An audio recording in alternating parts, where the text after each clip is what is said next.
But I want to say just what a blessing it is to be placed here in an incredible land that I believe was a land that God chose for the Jewish people 4,000 years ago.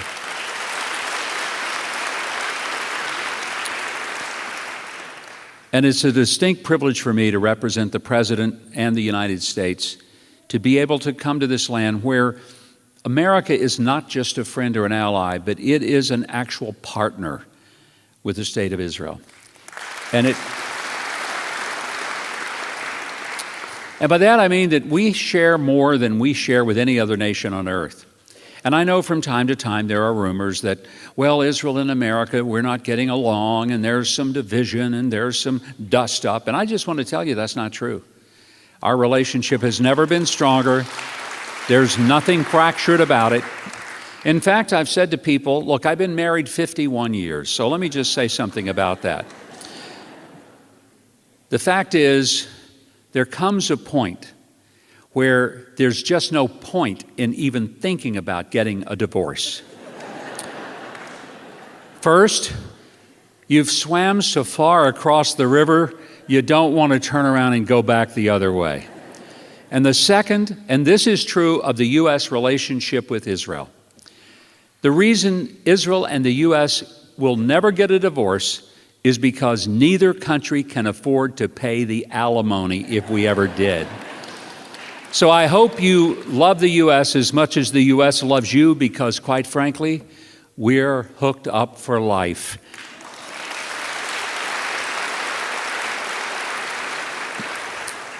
In my brief moments with you tonight, I want to say what a privilege it is to be here for this occasion to honor the lone soldiers, the 7,000 extraordinary men and women who come here by choice, who love the state of Israel, who believe that Israel is worth defending, worth potentially sacrificing one's life. I've known families who live in America whose sons and daughters came to Israel in order to serve in the IDF. And some of those children never returned home because they gave their lives in sacrifice. But they did it willingly. They didn't do it because they had to. They did it because they chose to. Why would someone choose to give one's life for Israel? Well, I think a lot of it has to do with an understanding that this is the last refuge for the Jewish people on earth. When anti-Semitism rears its ugly, nasty, and evil head across the world in levels that I never thought I would live to see, I thought we were done with that level of hatred toward Jewish people. I really thought that after the Holocaust, and when people across the globe would say never again, I really thought we meant it, never again. But sadly, we see this evil rise up. And I've asked myself, why? Why is this irrational attitude even existing in what should be an educated and sophisticated world? And quite frankly, what is most troubling is that it's in many cases the most educated that are guilty of reviving the anti-Semitism and hatred for Jewish people. It is irrational. That's the only word I can come up with, because there's no rhyme nor reason to it. It's not based on anything that makes sense. So why?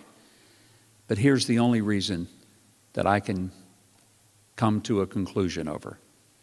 And that is because Israel represents something that a world like ours today wants to deny. Israel represents that God did in fact choose a people, and He chose a place, this place, Israel, and He chose a purpose. The purpose was to reveal His law and His light to the world. And through the Jewish people there would be a revelation of who God is and what He wishes for us to be.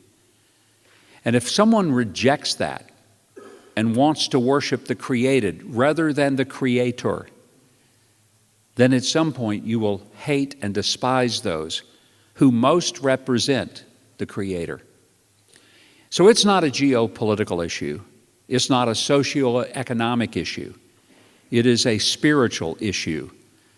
And that's why it is so very important that we recognize that it is evil versus good. It is not the left versus the right.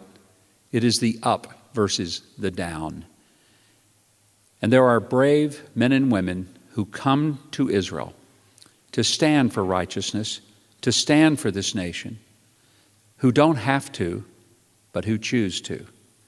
We call them the lone soldiers, but I would suggest to you, they're not alone. God is with them. He gives them strength, He gives them courage, and they sometimes give their lives so that the rest of us can know that even if chased across the planet, there will be a place, that same place that God gave to the Jewish people 4,000 years ago, so that when they come home, they will be home in a place that will be safe, because many, including the lone soldiers, will protect that place and protect their security and give them a homeland where they will be free. In 1973, the same year that I came to Israel for the first time, after the Yom Kippur War, a war that Israel could have and in many ways should have lost, someone asked Prime Minister Golda Meir, what was Israel's secret weapon? Because surely there must be one. How could this tiny little country, attacked by so many neighbors with so many more resources, how on earth could they survive and even win and end up being able to win in such a convincing way that the world would be in awe? What is the secret weapon? And Golda Meir, 52 years ago, said, because we have nowhere else to go.